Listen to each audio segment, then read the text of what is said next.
Hey YouTube, it's Andrew the Bearded Giant, and today taking off this clamp that came with the Chicago Electric Fluxcore 125, taking out the clamp that came with it and replacing it with an upgraded clamp with some nice brass connectors.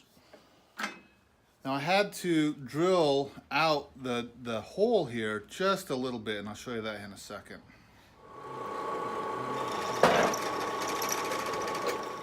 So now that this is drilled out, it's pretty easy to install. You just slide it through this slot here, up and through, and then right over that post like that. Throw your nut and your lock washer on. Just tighten that bolt up. And there we have it. We have a new clamp for welding.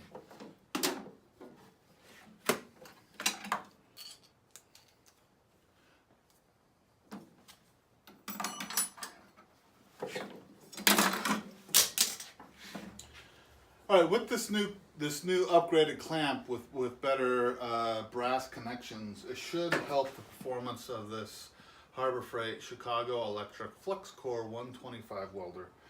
It's an inexpensive welder, but it does the job, and I think with this new clamp, it will help improve the performance greatly. Thanks for watching, guys, and peace out.